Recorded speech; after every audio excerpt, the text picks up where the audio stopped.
Well, hello there. This is Shane from Shane's Books and Review, and I hope you are having a great day today. What are we going to talk about today?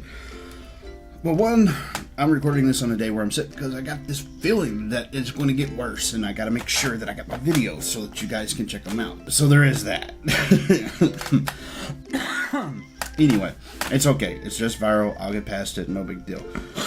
Anyway, we're going to be talking about The Listener. I've brought this up a few times over the last few months, and it's a book by Robert R. McCammon. Now, Robert R. McCammon is a very good author. He wrote A Swan Song, which to this day is still one of my favorite books. Anyway, the long of it all is I have had so much issue trying to get through this book. Oh my goodness. So before we get into that, let's talk about the narration. The narration was by Mark Vitor. Yes, I had to look at the name to see who it was. Mark did a really good job with this. I was really impressed. The intonations, the speech, the slurs, the way that he controlled his voice for the different characters, it was refreshing. You rock, man. Very good job. Production quality was, of course, on par and excellent. So the book itself, the reason why I've had so much trouble trying to read it is in the last review that I made, I talked about there not being enough hook to keep me interested. Well, in this one, there might have been a bit much of the hook. And the reason why is because there's three moving stories inside of this, really. There's one that has to do with a couple of con artists. There's a story that has to do with two kids that are separate, and then there's the third story that has to do with the intermingling of those two stories. And that's kind of not a new concept whenever it comes to literature. Sometimes that's a device that's used and it works well. And it did work well on this one too. The reason why I didn't really want to read this is because I was afraid, because that first book of his that I read was so just good, wholesome. It was just such a good read. And if you haven't read Swan Song, by the way, and you like sci-fi and you like dystopia, what are you thinking? Please go get it and check it out. It is a phenomenal book. Now, it's epic, and by epic, I'm talking about like Iliad epic. Big. Really big. That's what she said. That book is so phenomenal. It's got so many moving pieces, and it's so well done. And I was afraid that this book would be a letdown from that, because, I mean, let's face it, the great American novel is something that doesn't come around very often. There's all kinds of stuff that gets created, and I'm glad that there is, because that's what we need as society. That's what we need as humans. We need that creative output and input in order for us to learn new concepts, ideas, or ways to look at things in a different light or perspective that we normally wouldn't think of on our own.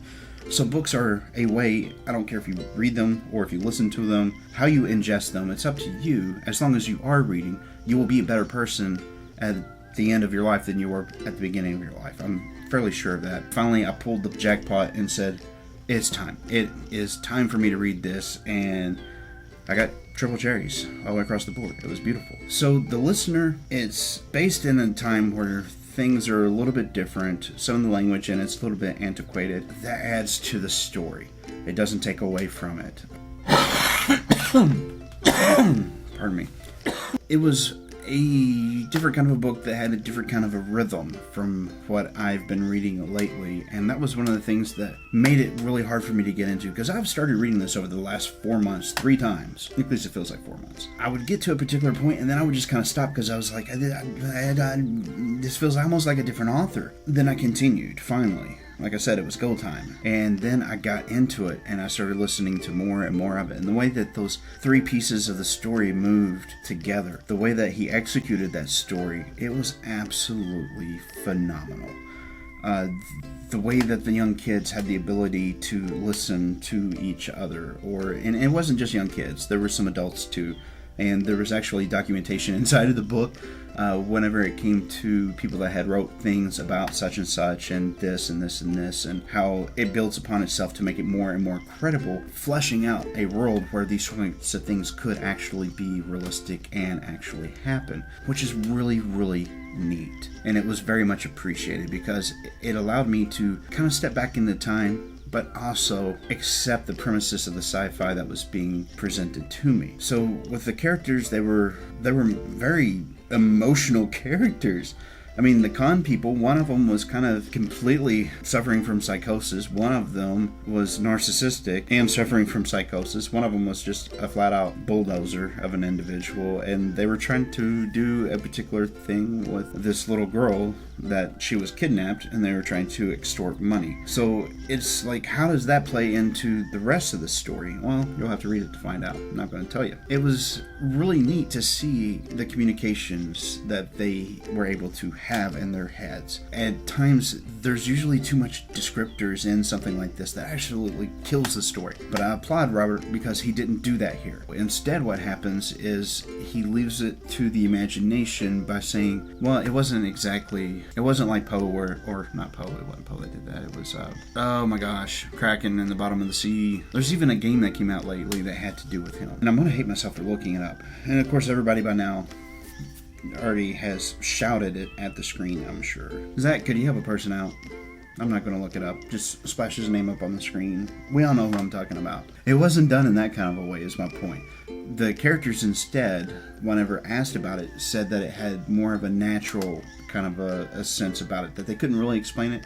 Like those people that can fold their tongue 3 times, but you can't. It's just something that they can naturally do, and they don't really understand it, but it is there and it does happen. This gets tested a few times throughout the book as the story progresses and gets more and more intense. And speaking of which, the first book of his that I read wasn't really all that intense. It had some intense scenes in it. It really did. This one, it had a big ball of wax that was building up, and oh boy did it explode. So, what are some of the things that this book made me feel? Some of the feelings that were extracted from me as I was reading it? Anxiety? No. Intense? Yes. Did I care about these characters? Intensely so. I wanted to see the best outcome for them so that they could continue in their little fictionalized world unscathed and unharmed. So that should in itself speak about the strength of the writing of Robert R. McCammon whenever it comes to the characters and the development of them and the exposition in the beginning of the book for both of the primary stories that move through it to converge into the end story at the end of the book. Where would I put this on my list of books for the year? I feel it's important to bring this up.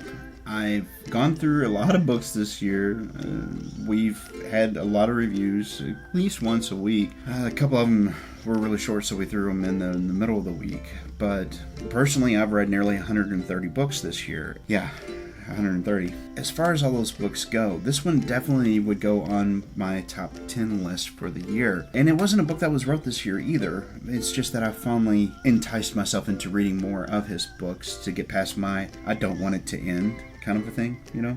But with that being said, certainly it's worth your time, efforts, and energies. Not so much a dystopian type of a story like Swan Song was, but the meat of the story, the characters inside of it elicit enough that it's certainly well worth checking out. And what are we going to be checking out in a couple weeks' time? We'll Save the Galaxy for Food. Narrated by Yahtzee Crawshaw, narrated by themselves. I've heard some things about it. We'll find out. Now, if you like what we do here, don't forget we do have Patreon. That's in the stuff down there. Some people refer to it as the doobly-doo. It's the comment section, and I think I used to call it the description box. But regardless of what it is, there's a link down there for Patreon if you want to help us keep the lights on. I promised that I would get Zach a roll of tape. He just likes tape. With that being said, like, share, subscribe. This is Shane from Shane's Books and Review. YouTube wants you to see one of those videos over there. Which one will you pick? Last time it was this one. Will it be this one? Or this one? Or this one? Or this one? Either which way, I look forward to seeing you in the next video.